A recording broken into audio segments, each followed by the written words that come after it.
What's good, YouTube? It's me, Coach 67 Sports TV. Shout out to the awesome and amazing LDBC, Lions Den Boston community. Shout out to the greatest university in the world, the Southern University, home of the mighty Jaguars. In this particular video, I'm going to address the transfer portal again.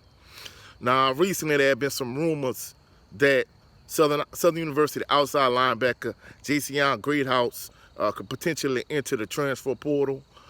Now those rumors are fact at this point because it's official. Ja'Sion Greathouse has entered the transfer portal.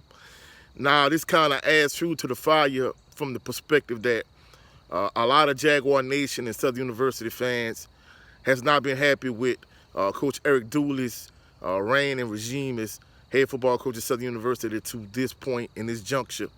The reason being is because first and foremost, a lot of fans still were upset about the whole Glenn the Bubba McDaniel, Bashawn McCray situation.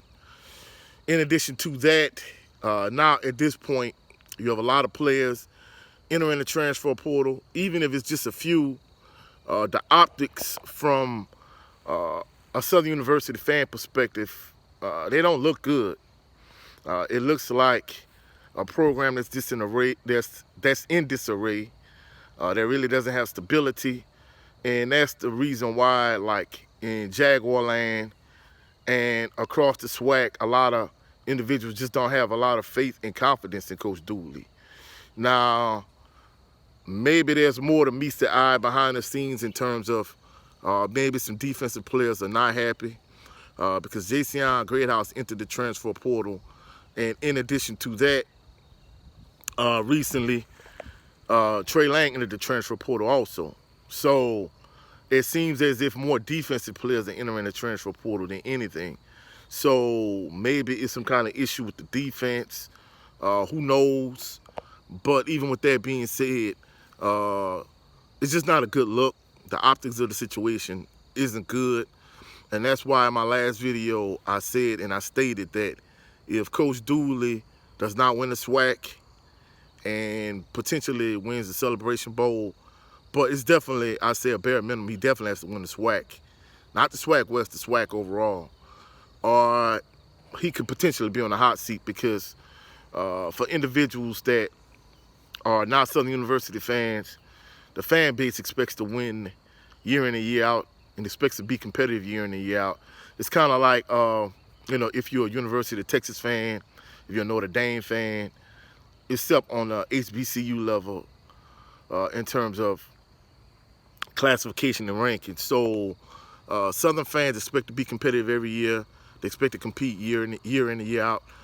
It's a high standard that Coach P. Richardson has set. And even after at a certain point, like later on in his coaching career at Southern, he wasn't living up to the lofty expectations that he set when he first came to Southern. And as a result, basically, Southern University fans, we want to win. We expect greatness. We expect to be a championship contender year in and year out. And from a coaching perspective, it's like Coach Dooley, he just basically, he hasn't lived up to expectations. In addition to the fact that a lot of individuals still are upset about the way Southern University brass and administration just let Coach Dawson Odom just walk and go to Norfolk State with no real justification for letting him go. Aside from the fact that he wasn't a SWAC lifer and he wasn't a part of the Coach Richardson coaching tree like Coach Dooley is. So based on those things, it seems as if they really didn't have any faith and trust in Coach Odoms, and as a result, they let him go. And in many instances in life, you have to be careful what you wish for, because in this particular instance, even though some individuals really bought into Coach Dooley, the fact that it seems as if at this point, not many individuals feel like it was a downgrade from Coach Odoms. So the fact that, you let Coach Odoms go and you brought in Coach Dooley, and many individuals kind of regret that decision, and the fact that you got Coach Dooley here, he had a huge quarterback controversy.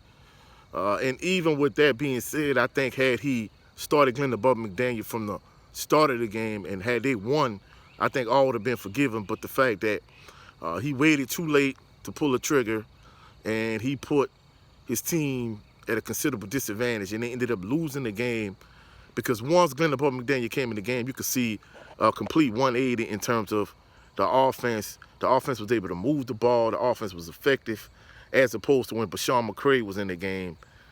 Basically, the offense struggled. So that decision, with the fact that you have all these players entering the transfer portal, basically it just kind of makes everything, you know, from a optics perspective, from the way things look, from the state of the program, things just look bad. And, you know, hopefully everything works out. They could replace some of these players that they lost, like Trey Lang and Ja'Sion Greathouse. And hopefully, more than anything, Southern has a solid season. Southern wins the SWAC West. Southern wins the SWAC Championship.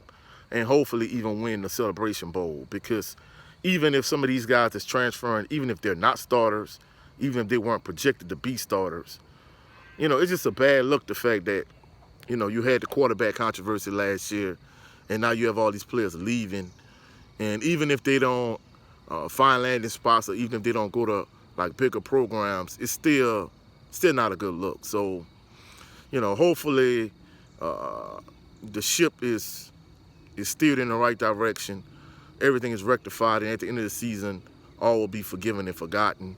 Because right now, I mean, it just seems as if, from the outside looking in, it just seems as if Southern University's football program is in disarray, because you shouldn't have players entering the transfer portal, you know, like every few days.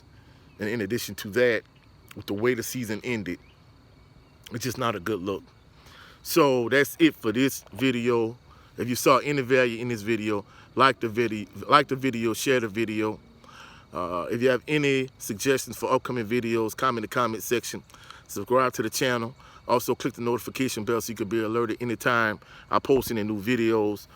You can catch me at Coach 67 Sports TV here on YouTube and all social media platforms, Twitter, Instagram, TikTok, on all social media platforms, Coach 67 Sports TV. Also, catch me on my brother's channel as we have Southern Ballers Talk, where we talk about SWAC and HBCU football. In addition to that, every Saturday at 2 p.m. Central Standard Time, you catch me on our podcast, Bayou Sports Talk, this coming Saturday at 2 p.m. Central Standard Time. We're going to have episode 7 of Bayou Sports Talk. That's it for this video. Hopefully y'all have a blessed, phenomenal evening. I'll catch y'all on the rebound. Peace and blessings.